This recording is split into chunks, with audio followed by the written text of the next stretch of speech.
Bonjour à toutes et à tous. Je suis contente aujourd'hui de pouvoir vous parler un petit peu de la théorie du donut, un sujet qui intéresse Grenoble depuis maintenant plusieurs mois. La théorie du donut, c'est une théorie économique qui a été développée par une économiste britannique qui s'appelle Kate Raworth en 2017. Ses travaux de recherche ont commencé en 2012 et même avant au sein de l'Oxfam. Et donc cette théorie économique a la vocation à proposer une nouvelle manière de fonctionner pour nos sociétés en interaction avec le monde. Cette théorie elle a été développée en s'appuyant sur deux référentiels. Le premier, c'est les sciences de la Terre, issues notamment des limites planétaires qui ont été établies par des groupes de scientifiques internationaux autour des scientifiques Stephen et Rockström en 2015. Et d'un second référentiel qui est les droits humains universels à travers les objectifs de développement durable de l'ONU, établis également en 2015. Donc ces deux référentiels en fait mis ensemble nous donnent cette représentation visuelle d'un donut avec un plafond environnemental qui est composé de 9 limites planétaires. On retrouve dans ces 9 limites planétaires des grands enjeux dont on entend beaucoup parler aujourd'hui, comme le changement climatique, l'érosion de la biodiversité, l'usage des sols, les ressources en eau douce, mais aussi l'appauvrissement de la couche d'ozone, la pollution chimique, la pollution de l'air, les cycles biogéochimiques de l'azote et du phosphore. Et on a ensuite donc ce plancher social au centre du donut qui représente en fait ces besoins humains fondamentaux dont l'objectif serait que chaque être humain sur Terre puisse y avoir accès. Dans ce plancher social, on retrouve, selon les représentations, entre 12 et 16 dimensions sociales, parmi lesquelles donc, des dimensions assez évidentes comme l'accès à l'eau, à la santé, à l'éducation, un revenu, un emploi, la question également de la représentation politique, la question de l'énergie, de la mobilité, mais aussi des questions d'équité sociale, d'égalité des genres et d'alimentation. Donc en fait, vous l'aurez compris, ce donut il représente en fait visuellement ce double impératif écologique et social qui nous incombe pour permettre à chaque être humain sur Terre de subvenir à ses besoins humains fondamentaux dans le respect de la planète et du vivant. Au-delà du plafond environnemental, on exerce une pression critique sur le système Terre et ses différents cycles. Et en dessous du plancher social, on est dans une privation humaine qui peut s'avérer critique pour certaines populations, groupes de populations. La chaire du donut, délimitée par ce plafond environnemental et ce plancher social, délimite ce que Kate Raworth appelle l'espace écologiquement sûr et socialement juste. Donc ça, c'est pour la représentation visuelle qui est très parlante en soi. Mais derrière, comme je l'ai dit plus tôt, donc, cette théorie, c'est une théorie économique qui se base sur 7 grands principes clés qui permettent de dépasser le modèle économique actuel. Je vous propose de passer sur ces 7 principes. Donc le premier principe, c'est l'idée de changer de cap, de dépasser l'indicateur communément admis, à savoir le produit intérieur brut, pour réadapter nos stratégies et nos politiques à la réalité du monde, un monde aux ressources finies et aux richesses très inégalement réparties.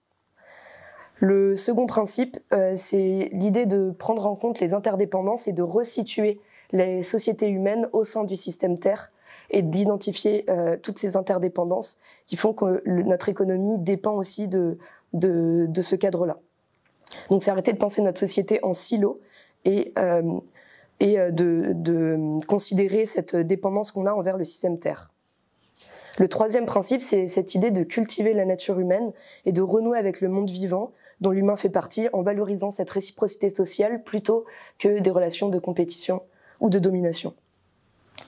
Le quatrième principe, ça va être cette idée de penser davantage en termes de système. C'est un des grands avantages de la théorie du donut, d'être à la fois, de proposer à la fois une vision qui est très transversale et qui est systémique dans le sens où elle essaye de, en schématisant, toucher à l'ensemble des différents pans de notre vie quotidienne et donc de considérer le monde comme un ensemble à la fois dynamique, un ensemble de systèmes qui est complexe et qui sont interdépendants entre eux avec des possibles effets rebonds, des boucles de rétroaction, des points de basculement qui sont souvent imprévisibles et irréversibles.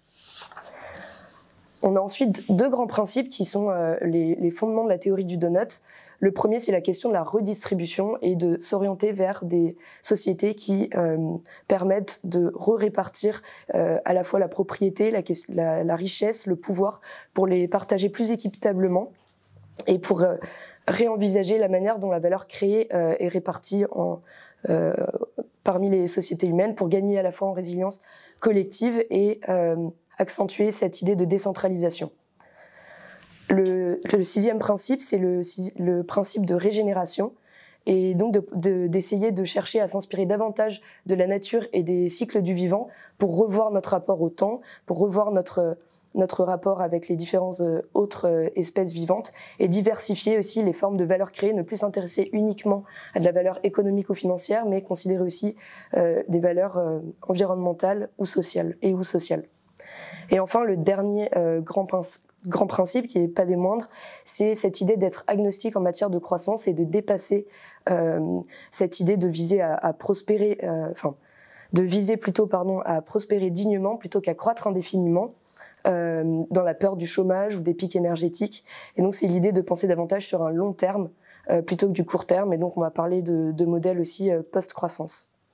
Donc, ces 7 grands principes, ils permettent aussi à Kate Raworth de dépasser en fait les limites qu'elle a identifiées sur les différents modèles économiques et notamment le modèle actuel de nos sociétés. Donc ça c'est pour la théorie du donut. En pratique en fait il y a eu différentes expérimentations ces dernières années pour voir comment est-ce qu'à partir de ce modèle théorique on peut essayer de le faire atterrir et de l'opérationnaliser au niveau des territoires. Donc cette théorie, elle a été appliquée sur 4 différentes échelles. La première, c'est donc à l'échelle du monde. C'est le premier constat qui a été fait par Kate Raworth. Et l'idée a été de considérer qu'on avait des ressources finies qui, si on voulait aller vers cet espace sûr et juste, devraient être réparties équitablement entre les différents êtres humains. Autrement dit, Kate Raworth et son équipe ont sorti un donut qui représente un peu l'état de là où on en est en termes de consommation des ressources et en matière de situation sociale, ce qui évidemment à l'échelle mondiale entraîne un énorme lissage des inégalités et donc ne montre pas la particularité, la spécificité des pays de l'hémisphère nord par rapport aux hémisphères sud, etc., etc. Cette première photo on va dire à l'instant T, a tout de même permis de mettre en avant certaines limites qu'on est en train totalement de dépasser au niveau environnemental et des dimensions sociales qui sont en situation critique à l'échelle planétaire. On a ensuite une deuxième échelle un peu plus petite, à l'échelle des politiques publiques, avec cette possibilité d'effectuer une évaluation à 360 degrés des impacts liés à la planification stratégique ou à une politique donnée, et qui peut permettre de développer derrière des outils d'aide à la décision ou à la prise de décision ou à la construction de nouveaux réseaux et de fonctionner davantage de manière transversale. Cette échelle-là, aujourd'hui, elle n'a pas encore été énormément explorée à l'échelle des territoires, mais on pourrait citer l'exemple de Valence en France, qui s'est attaché à essayer de réaliser le donut de 20 projets locaux. Donc ça va de l'évaluation d'une salle d'escalade à l'infrastructure d'assainissement des eaux, pour essayer de voir où sont les impacts les plus importants et comment est-ce qu'on peut essayer d'améliorer ces infrastructures ou ces politiques ou ces projets. On a ensuite une autre échelle qui est une échelle plutôt organisationnelle et qui a été déclinée ensuite pour pouvoir être adaptée aux entreprises et qui là concerne davantage un questionnement sur la structure de l'organisation et permet en fait à travers un diagnostic un peu plus qualitatif des impacts écologiques et sociaux de re-questionner le design de l'organisation à travers 5 axes principaux. La question de l'objectif, quel est l'objectif poursuivi par la structure, quelle est sa structure de gouvernance, qui prend les décisions au sein de l'organisation, quels sont les types de relations entretenues avec le réseau de parties prenantes, comment est pilotée l'activité, donc en matière aussi de finances, de rentabilité. Et enfin, la question de la propriété et de la valeur, comment est redistribuée la valeur et à qui appartiennent les modes de production. Et enfin, la plus petite échelle, c'est une échelle qui a davantage vocation à servir d'outil de sensibilisation, de vulgarisation, qui est donc une échelle un peu plus, on va dire, citoyenne. Et là, l'idée, donc ça a été notamment exploré par la ville de Bruxelles, à travers l'exemple du chocolat et du smartphone, d'étudier en fait l'analyse de cycle de vie de ces deux produits, qui sont des produits répandus au sein du territoire bruxellois, pour essayer de questionner des objets du quotidien et identifier déjà des différents impacts liés à ces objets. Donc c'est une démarche qui est davantage pédagogique et qui a vocation à faire appréhender en premier abord aux citoyens, aux citoyennes, ce modèle du donut. Et donc ce dernier exemple m'amène également à présenter le fait que, à travers cette représentation circulaire du donut, en fait, de manière opérationnelle, on a une double logique derrière. L'idée, c'est, vous l'aurez compris, à la fois de se questionner sur les enjeux environnementaux et les enjeux sociaux, en essayant évidemment de croiser aussi ces enjeux à travers des thématiques que j'aborderai par la suite, mais également en fait de s'interroger sur l'échelle locale et une échelle un peu plus globale. C'est-à-dire que l'idée de cette théorie du donut, et je l'ai évoqué tout à l'heure, cette idée de systèmes complexes qui sont interdépendants, c'est de se questionner sur en quoi notre manière de vivre ici à Grenoble a un impact sur notre environnement proche, mais également sur notre environnement plus éloigné et quel est l'impact en fait de Grenoble dans le système terrestre plus largement. On a la même transposition au niveau social. Quelles sont aujourd'hui les privations critiques qui touchent la population grenobloise ou une partie de la population grenobloise, et en quoi nos modes de vie ici ont un impact sur les populations à l'autre bout du monde. Et donc en tant que pays occidental, avec la mondialisation, évidemment, on a, à travers les importations et les exportations, un impact évidemment qui n'est pas à négliger. Et donc c'est un des intérêts de cette théorie du donut, de jouer systématiquement entre l'échelle locale globale et les dimensions environnementales et sociales. Donc là, c'était plus pour la partie théorique. Et donc par rapport à Grenoble, donc comme je le disais tout à l'heure, il y a aujourd'hui de nombreux territoires, une quarantaine de villes qui s'est intéressée à cette théorie du donut et à savoir comment est-ce que sur un territoire, cette théorie peut accompagner une transformation et renforcer les politiques ou les projets de transition écologique et sociale à l'échelle locale, avec un impact aussi global à considérer. Des expérimentations ont été menées d'abord dans différentes villes, à Portland, à Amsterdam et à Philadelphia, qui ont permis en fait d'amorcer un peu à quoi ça peut ressembler la théorie du donut quand on l'applique concrètement sur un territoire. Et en fait, ces trois expériences ont ensuite entraîné d'autres territoires dans leur suite, et notamment Bruxelles, qui est un cas d'école aujourd'hui, puisque la ville a fait l'effort de publier 3 cahiers méthodologiques qui sont accessibles en ligne pour expliquer leur démarche. Une démarche qui a également eu vocation à associer des scientifiques, mais aussi une centaine de citoyens à la démarche, puisque l'idée de cette théorie du donut, c'est aussi de créer un portrait de territoire qui soit partagé, qui soit co-construit, d'où l'idée de le co-construire avec les différentes parties prenantes locales, qu'elles soient publiques ou privées, donc des citoyens aux entreprises, en passant par les associations, le monde académique, etc. Et donc différents territoires ont suivi, et donc la ville de Grenoble aujourd'hui, que ce soit au niveau de la ville de Grenoble ou de la métropole, donc on est 2 équipes qui travaillent sur cette opérationnalisation du donut. Et aujourd'hui, officiellement, c'est une première en France d'avoir une ville qui se plie, on va dire, à l'exercice de réaliser son portrait donut. Donc je parlerai dans le cas de la ville de Grenoble. Ce premier portrait, il a été réalisé à partir d'une commande politique de Antoine Bach, élu à la résilience territoriale et alimentaire, avec cette volonté de pouvoir publier ce premier portrait donut dans le rapport de développement durable de la ville de Grenoble 2022, qui est un document obligatoire aujourd'hui pour les villes de plus de 50 000 habitants, et dont l'objectif est de montrer ce que fait la ville en fait en matière de transition.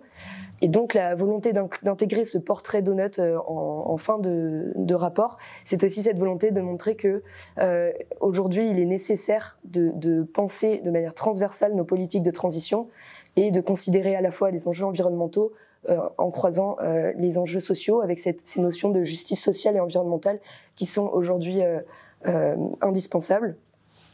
Donc ce premier portrait, il a été réalisé en 6 mois, il n'a pas réellement été co-construit, même s'il y a eu une vingtaine d'entretiens réalisés.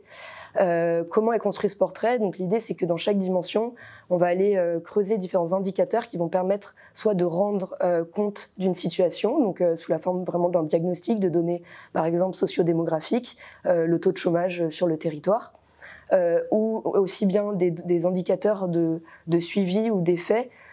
Donc par exemple le taux de végétalisation sur le territoire qui vont être davantage des indicateurs qui vont pouvoir être suivis dans le temps et qu'on va pouvoir sur lesquels on va pouvoir s'appuyer pour piloter nos politiques publiques. En fait, pour cette préfiguration, l'idée ça a été vraiment de faire des tests. Donc on a certaines dimensions, par exemple si on prend le changement climatique, on a ici le rouge foncé, c'est en fait tout simplement la quantité d'émissions de gaz à effet de serre en 2021 à Grenoble. Le carré rose plus clair ici, c'est en fait donc on a pris la quantité d'émissions de gaz à effet de serre en France et qu'on a proportionné par rapport au poids démographique de Grenoble dans le territoire français, pondéré après avec différents coefficients, notamment liés à la densité urbaine, aux revenus moyens et d'autres indicateurs qui permettent d'essayer d'être un tout petit peu moins dans une globalisation. Donc ici, on va être en fait, le bord du donut ne représente pas 0 émission de gaz à effet de serre, mais représente l'objectif cible fixé pour Grenoble. Alors vous avez pris l'empreinte ou... Non, j'ai pris effectivement je crois que j'ai pris 2 tonnes multipliées par le nombre d'habitants. Okay. Donc on n'est pas sur un 0, on est vraiment sur en fait considérer qu'on rentre dans l'espace sûr et juste si on est dans ce respect des 2 tonnes. Donc voilà, là c'est vraiment ce qui nous reste à baisser. Si on prend par contre la pollution de l'air, donc vous allez voir, il n'y a absolument aucune cohérence de lecture directe entre ces 2 indicateurs. On est sur un taux de diminution de la pollution de l'air pour un type de particules. Donc c'est encore une fois très réducteur. Mais donc là, on voit que la France, l'objectif de réduction, c'est les particules PM2.5, les plus nocives pour les poumons, les plus petites. On est à moins 54% vers l'objectif moins 57 qui représente la bordure du donut. Et sur Grenoble, on est environ à moins 54% si je ne dis pas de bêtises. Donc là, on voit qu'il y a effectivement un écart par rapport à Grenoble. Si maintenant je prends une dimension par exemple sociale, la notion de communauté, ici je me suis attachée à l'indicateur de personnes âgées isolées. Donc encore une fois, à prendre avec des pincettes. Mais là on voit que donc il y a un peu plus de personnes isolées à Grenoble que sur la moyenne française. Ici donc est-ce que l'objectif c'est d'arriver à 0 personnes isolées de plus de 80 ans? Peut-être pas, si les personnes sont en bonne santé et qu'elles sont suivies. Donc voilà, encore une fois, là c'est un absolu qui n'a pas forcément tout son sens. Un autre exemple très parlant, c'est pour la petite enfance et le nombre de places en crèche. Idem, on voit que Grenoble a beaucoup plus de places en crèche que dans la moyenne française. Encore une fois, est-ce que l'objectif c'est que 100% des enfants en âge d'aller en crèche aient une place en crèche? Non. On a des familles où il y a la possibilité de faire garder autrement les enfants en bas âge. Donc encore une fois, ici, c'est des indicateurs qui sont à prendre avec des pincettes et c'est vraiment pour rendre compte d'une certaine situation et montrer en fait une marge de progression qui est à questionner en fait en termes de pertinence, de faisabilité. Pour la pollution chimique, en fait, la pollution chimique, c'est un des exemples d'indicateurs qui peuvent être vraiment critiquables en termes de choix, puisque sur certaines dimensions, je me suis attachée à essayer de trouver un indicateur qui représente plus ou moins la dimension, mais j'avais à cœur de pouvoir représenter quelque chose. Donc ici, pour la pollution chimique, en fait, c'est le nombre de sites classés pollués ou potentiellement pollués. Et donc j'ai pris, donc il y a Grenoble, et en fait, j'ai récupéré les données des 20 plus grandes villes françaises, donc Grenoble est 16e. Et ici, on a en fait Lyon, qui est la première en termes de sites classé ex-Basel. Donc ici, typiquement, c'est un des exemples. Aujourd'hui, la pollution chimique, on a beaucoup de mal à la mesurer. Il n'y a pas encore d'indicateur réellement établi. Idem pour tout ce qui va être sur la qualité de l'eau. On a certains indicateurs qui sont mesurés aujourd'hui, mais d'autres qui ne le sont pas. Un exemple parlant aussi, c'est l'acidification des océans. À Grenoble, ça paraît un petit peu bizarre. Ici, j'ai fait un gros détour, mais qui me permet, moi, en fait, de sensibiliser autour de ça. L'indicateur que j'ai choisi, c'est l'augmentation des températures des eaux de l'Isère sur les 30 ou 40 dernières années, qui par extrapolation ont été établies pour, je crois, le dernier siècle. Et donc ici, en fait, l'explication que, donc là, tout est accessible après le détail des indicateurs, c'est qu'en fait, les eaux de l'Isère se sont réchauffées de plus 1 degré depuis les années, je crois que c'était 70. Or, l'Isère, c'est l'affluent le plus froid du Rhône. Et le Rhône se jette ensuite dans la Méditerranée, qui se jette ensuite dans l'océan Atlantique. Donc, même si c'est un circuit très long et que par effet de dilution, l'impact est très minime, en attendant, ça permet de sensibiliser sur le fait que le réchauffement des eaux de surface, en fait, réduit la capacité d'absorption du CO2 des océans. Et donc, en fait, entraîne une boucle de réaction positive qui amplifie le changement climatique. Donc, puisque l'océan est un des puits de carbone. Donc, en fait, ici, typiquement, l'indicateur est très limite, on va dire, par rapport à la dimension environnementale abordée, mais me permet de faire ce point et de montrer que, oui, ici à Grenoble, nos émissions ont un impact au niveau global. Donc, voilà, c'est un exemple assez parlant d'un indicateur qui est plus éloigné, mais qui permet d'induire une certaine forme de sensibilisation. Et donc, l'idée à travers les prochains portraits Donut, et notamment celui qui, j'espère, sera publié fin 2023, c'est scientifiquement d'être quand même un peu plus, d'aller un cran plus loin et surtout de faire arbitrer sur les différents indicateurs pour pas que ce soit choisi en huis clos, en groupe restreint, mais que ce soit des indicateurs qui soient aussi plus collectivement partagés.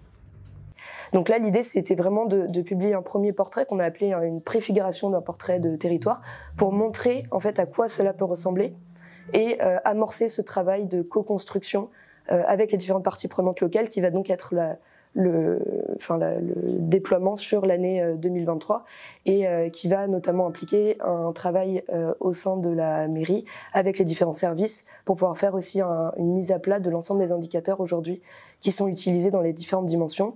Et donc cette idée de vouloir aller creuser en fait dans la chair du donut, et c'est-à-dire de toucher à des problématiques comme la question des îlots de chaleur par exemple, qui est à la fois un enjeu de santé, un enjeu de végétalisation, de biodiversité en ville, et donc qui va en fait croiser des enjeux environnementaux et sociaux. On pourrait aussi citer la question des politiques d'accueil de réfugiés climatiques, qui va devenir une thématique de plus en plus importante et qu'on a pu aussi déjà percevoir à travers d'autres enjeux migratoires, comme avec la guerre en Ukraine par exemple. Donc voilà sur par rapport à là où on en est à la ville de Grenoble. Et donc pour la Biennale des villes en transition, Kate Raworth sera présente avec son équipe et une série d'ateliers seront organisés pour lancer cette démarche de co-construction avec les entreprises, avec les citoyens et avec les territoires déjà engagés avec la théorie du donut ou les villes qui s'intéressent à cette théorie et qui ont envie de creuser un peu plus loin.